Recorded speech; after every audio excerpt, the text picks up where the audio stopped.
Bharatiya Janata party को आशीर्वाद दीजिए, कांग्रेस को इस वार्ड से एक भी वोट नहीं जाए। मैंने घोषणा की है, जिस पोलिंग बूथ पे एक भी वोट कांग्रेस को नहीं मिलेगा, उस बूथ के अध्यक्ष को 51,000 रुपये दूंगा मैं। 51,000, एक भी वोट नहीं मिलेगा तो आप सब प्रयास करिए कि यहाँ से कांग्रेस को वोट नहीं मिले, क्योंकि कांग्रेस ने यहाँ सियासत में जरूरी है रवादारी समझता है, वो रोजा तो नहीं रखता मगर इफ्तारी समझता है। आदाब, मैं हूं तारिक आजमी और आप देख रहे हैं PNN 24 न्यूज। खबर वही जो हो सही। मध्य प्रदेश सहित 5 राज्यों के चुनावों के बिगुल कभी भी फूंक सकते हैं, कभी भी आचार संहिता लागू हो सकती है। सबसे ज्यादा ऊहापोह की स्थिति इस वक्त मध्य प्रदेश के अंदर है।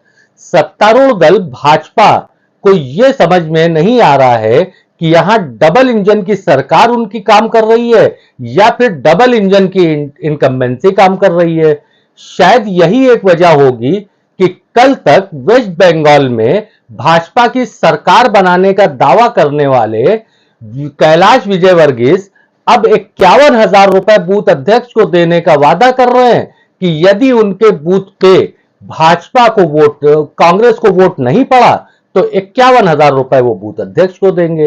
वैसे पीपल्स रिप्रेजेंटेटिव एक्ट के तहत यह अपराध की श्रेणी में आता है, मगर यहां कैलाश विजयवर्गीस हैं। कैसे कहा जा सकता है कि कैलाश विजयवर्गीस यहां पे कुछ गलत कर सकते हैं? भाई, वो सत्तारूढ़ दल के नेता हैं और कद्दावर नेता हैं। इंदौर 1 से चुनाव लड़ने की घोषणा होने के बाद जब पार्टी ने कैलाश विजयवर्गीस को टिकट थमा दिया तो अब शायद कैलाश विजयवर्गीस के भी नहीं समझ में आ रहा कि करना क्या चाहिए। कल तक तो भाजपा को यह वेस्ट बंगाल के अंदर सत्ता में ला रहे थे, मगर अभी खुद की सीट के लाले पड़ते हुए दिखाई दे रहे हैं।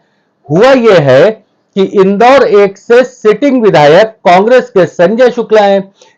इनके पिताजी खुद भाजपा में एक कद्दावर नेता है और भाजपा के लिए उन्होंने बहुत ही कार्य किए हैं, बड़ा सम्मान है। अब संजय शुक्ला को अगर देखा जाए तो संजय शुक्ला ना धन बल में कमजोर हैं, ना बाहुबल में कमजोर हैं, कैलाश विजयवर्गीस से तो कमजोर नहीं है। ऐसे में संजय शुक्ला ने 5 साल तक लगातार इंदौर 1 में अपने विधानसभा क्षेत्र में काम भी किया है, अपने वोटर्स बढ़ाए हैं, विधानसभा का एरिया को अच्छे से कैप्चर किया है। वही कैलाश विजयवर्गीस की तरफ अगर जाते हैं तो कैलाश विजयवर्गीस का सियासत में कद बढ़ना शुरू हो गया। सियासत में कद इतना बढ़ा कि कैलाश विजयवर्गीस राष्ट्रीय स्तर के राजनीति में आ गए। सुमित्रा महाजन के जाने के बाद राज्यसभा में एक मौका मिल रहा था। कैलाश विजयवर्गीस ने कभी सोचा भी नहीं था कि क्षेत्रीय सियासत में उनको आना पड़ेगा, मगर अफसोस यह हुआ कि अचानक पार्टी ने उनको क्षेत्रीय सियासत में विधानसभा लड़ने का टिकट दे रखा है। अब कैलाश विजयवर्गीस के पुत्र जो पिछली बार विधानसभा चुनाव जीत चुके हैं, उनके टिकट कटने की संभावना प्रतीत हो रही है। यह संभावना इसलिए भी हो सकती है कि उनके पुत्र का विधायक जी का एक वीडियो वायरल हुआ था जिसमें बेड से वो इंजीनियर की पिटाई कर रहे थे। भाजपा शायद यहां अपनी साख बचाने के लिए उनका टिकट काट दे। ऐसे में कैलाश विजयवर्गीस को इंदौर 1 से टिकट दिया गया है। यह लगभग वही स्थिति है कि 2017 में कांग्रेस के सलाहकारों ने कांग्रेस को उत्तर प्रदेश विधानसभा चुनाव में अपने जीते हुए सांसदों को चुनाव में उतारने के लिए कहा था। कांग्रेस ने उतारा भी था। नतीजा क्या हुआ? सांसद बुरी तरीके से हार गए। अब उनके पास एक ही ऑप्शन बचा है कि हो सकता है शायद अब वो पार्षद चुनाव लड़कर के जीत सके, क्योंकि ना वो विधायक बन सके। विधायक के तौर पर भी जनता ने उनको जो है नकार दिया।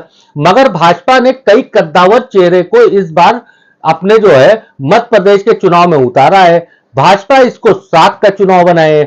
ऐसे में कैलाश विजयवर्गीस अगर मंच पे खड़े होकर के 51,000 रुपए उस बूथ अध्यक्ष को देने का वादा करते हैं जिसके बूथ पे कांग्रेस को वोट ना पड़े, तो समझा जा सकता है इसको। कैलाश विजयवर्गीस 51,000 रुपए बूथ अध्यक्ष को देने की बात कर रहे हैं। अब इसमें थोड़ा सा बारीकी समझिए। यदि बूथ अध्यक्ष इतना जनता को कन्विंस कर ले रहा है कि वो कांग्रेस को वोट ना दे, तो इसके लिए तो बूथ अध्यक्ष कार्यकर्ता की जरूरत नहीं है, कैलाश विजयवर्गीस का नाम ही काफी है।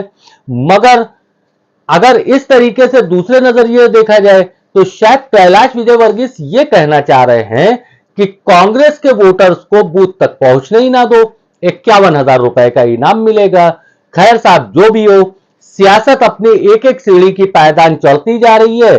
सियासत गर्म है। डबल इंजन की मध्य प्रदेश की सरकार इस वक्त डबल इनकम्बेंसी भी देख रही है, ऐसा देखने में आ रहा है। चुनाव ज्यादा दूर नहीं है, कभी भी चुनाव के आचार संहिता की घोषणा हो सकती है, तो नतीजे भी सामने आएंगे। ऐसी ही खबरों के लिए आप हमारे साथ जुड़े रहें। हमारी स्वतंत्र पत्रकारिता को आप अपना समर्थन दें, हमारे चैनल को सब्सक्राइब करें, उसको लाइक करें, कमेंट करें, बेल आइकॉन दबाना ना भूलें और साथ ही शेयर करें। आप जुड़े रहें हमारे साथ। मैं तारिक आजमी, अल्लाह हाफिज।